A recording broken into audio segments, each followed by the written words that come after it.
Price Lord. கர்த்தருடைய பரிசுத்த நாமத்துக்கு ஸ்தோத்திரம் உண்டாவதாக.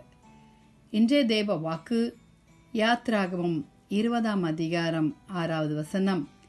என்னிடத்தில் அன்பு கூர்ந்து என் கற்பனைகளை கை கொள்கிறவர்களுக்கு 1000 தலைமுறை மட்டும் இரக்கம் செய்ய வல்லவராயிருக்கிறேன். ஹல்லேலூயா. நம் கர்த்தராகிய இயேசு கிறிஸ்து இந்த ஓய்வு நாளிலே, இந்த பரிசுத்த ஓய்வு நாளிலே நம்மோடு கூட பேசுகிறது என்னவென்றால், அவருடைய கற்பனைகளை கை கொள்ள வேண்டும்.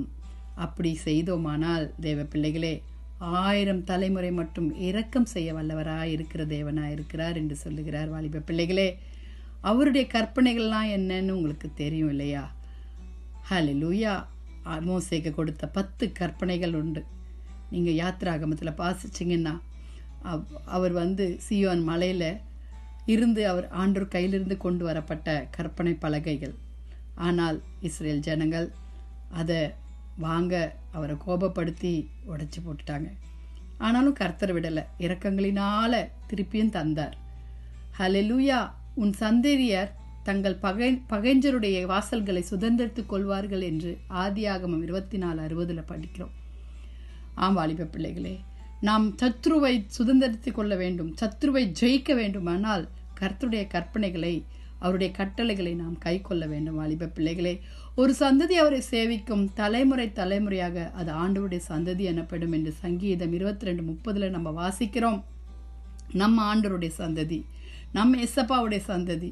அப்போ அவரை நாம் கர்த்தரை தெய்வமாய் கொண்ட ஜனம் பாக்கியவான் என்று நம்ம வேதத்தில் வாசிக்கிறோம். வாலிப பிள்ளைகளே, உமது உண்மை தலைமுறை தலைமுறையாகும், என் வாயினால் அறிவிப்பேன் என்று சங்கீதம் 81 நம்ம வாசிக்கிறோம். வாலிப பிள்ளைகளே, ஆம், தலைமுறை தலைமுறையாய் அவருடைய உண்மை நமக்குள் இருக்க வேண்டும். ஹல்லேலூயா. உன் சந்ததியை பூமியின் துளை போல பெருக பண்ணுவேன் என்று ஆதியாகமம் 13ஆம் அதிகாரம் 16வது வசனத்தில் சொல்லியிருக்குது. வாலிப பிள்ளைகளே, துளை போல, ஆழத்தில் போல, வானங்களை எட்டுகிறது போல ஆண்டவர் நம்மை ஆசீர்வதிக்க வாஞ்சிக்கிறார். வாலிப பிள்ளைகளே, ஆனால் ஒன்று கேட்கிறாரு, எனக்கு கீழ்ப்படிங்க, என் கட்டளைகளுக்கு நீங்கள் கீழ்ப்படிஞ்சு நடங்கன்னு கேட்கிறார். வாலிப பிள்ளைகளே, நம்ம நடக்கிறோமா? நம்ம யோசிச்சு பார்ப்போமா? ஆண்டவருக்கு பிரியமில்லாத காரியங்கள் நம்ம செய்து கொண்டே இருக்கிறோம் ஒவ்வொரு நாளும். ஹல்லேலூயா. ஆண்டவர்கிட்ட கேட்போம், ஆண்டவரே, நாங்கள் விழுந்து விழுந்து ஏஞ்சிக்கிறோம், எஸ்அப்பா எங்களை மன்னிங்க, அவிசுவாசமாக நடக்கிறோம், எங்களை மன்னிங்க ஆண்டவரே. உன் சந்ததி நடுவே என் உடன்படிக்கையை நித்திய உடன்படிக்கையாக ஸ்தாபிப்பேன் என்று ஆதியாகமம் 17ஆம் அதிகாரம் 7ஆம் வசனத்தில் வாசிக்கிறோம். வாலிப பிள்ளைகளே, அவருடைய சந்ததிகளாக நம்ம விளங்க வேண்டுமானால் நாம் கர்த்தருக்கு கீழ்ப்படிந்து நடக்க வேண்டும். வாலிப பிள்ளைகளே, உனக்கும் உன் சந்ததிக்கும் இந்த தேசத்தை கொடுப்பேன் என்று ஆதியாகமம் 35:12 சொல்லியிருக்கார். ஆம், வாக்குத்தத்தம் பண்ணினவர் உண்மை உள்ளவர். ஆண்டவராகிய இயேசு கிறிஸ்து வாக்குத்தத்தம் பண்ணியிருக்கிறார் நமக்கு. ஆனால் அவர் ஒரு கட்டளை கொடுத்துருக்கார், அதுக்கு நம்ம கீழ்ப்படியணும். வாலிப பிள்ளைகளே, ஜெபிக்கலாமா? எசப்பா கிட்ட கேட்கலாம், எசப்பா எங்களால் முடியலப்பா, உம்முடைய கற்பனைகளை கை கொள்ள எனக்கு முடியல, உம்மோடு கூட நடக்க எனக்கு முடியல, நீங்கள் என்ன நடத்துங்கப்பா. ஒப்பு கொடுப்போம், ஆண்டவர் கட்டாயம் செய்வார். படிக்கிற பிள்ளைகளை, நீங்களும் படிக்கிறதுக்கு முன்பாக வேதத்தை வாசித்து ஏசப்பா கிட்ட கேளுங்க, ஞானத்தை தாங்க ஆண்டவரேன்னு. கர்த்தர் செய்வார். வாலிப பிள்ளைகளே, ஜெபிக்கலாமா? துதிகளின் மத்தியில் வாசமாக இருக்கிற எங்கள் பரலோக தேவனே, அப்பா, அருமையான இந்த அதிகாலை வேலைக்காக, இந்த பரிசுத்த நாளுக்காக உம்மை ஸ்தோத்திரிக்கிறோம் அப்பா.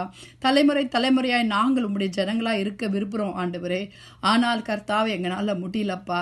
ஆண்டவரே, ஆண்டவரே தேவரீர் தலைமுறை தலைமுறையாய் எங்களுக்கு அடைக்கலமானவர் என்று மோசேயின் சங்கீதம் 91 வாசிக்கிறோமே கர்த்தாவே. ஆண்டவரே, நாங்கள் உம்முடைய பிள்ளைகளாக இருக்க வாஞ்சிக்கிறோம். எங்களை ஆண்டவரே உம்முடைய கற்பனைகளுக்கு கீழ்ப்படிந்து நடக்க எங்களுக்கு கிருபை பாராட்டுங்க அப்பா. ஆண்டவரே கர்த்தாவே, கர்த்தருடைய ஆலோசனை நித்திய காலமும் அவருடைய இருதயத்தின் நினைவுகள் தலைமுறை தலைமுறையாக நிற்கும் என்று சங்கீதம் 33:11 நாங்கள் வாசிக்கிறோமே அப்பா. அதன்படி வாழ எங்களையும் எங்கள் குடும்பங்களையும் உடைய கரத்தில் ஒப்பு கொடுக்கிறோம் ஆண்டவரே. இயேசுவே, உடைய கரம் ஆண்டவரே, எங்களை கர்த்தாவே ஸ்தோத்திரிக்கிறோம். கர்த்தர் நல்லவர், அவருடைய கிருபை என்றைக்கும், அவருடைய உண்மை தலைமுறை தலைமுறையாக இருக்கும் என்று சங்கீதம் 105 படிக்கிறோமே அப்பா. ஆண்டவரே, அவன் சந்ததி என்றென்றைக்கும் இருக்கும் என்று வாசிக்கிறோமே கர்த்தாவே. ஹல்லேலூயா. உம்முடைய சந்ததியை நீங்கள் பெருக செய்யுங்கப்பா.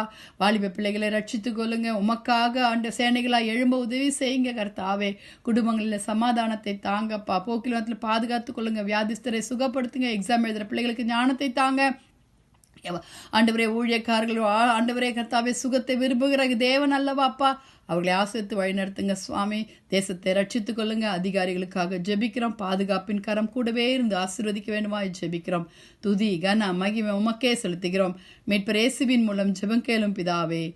ஆமேன் ஆமேன். Have a blessed Sunday. Bye.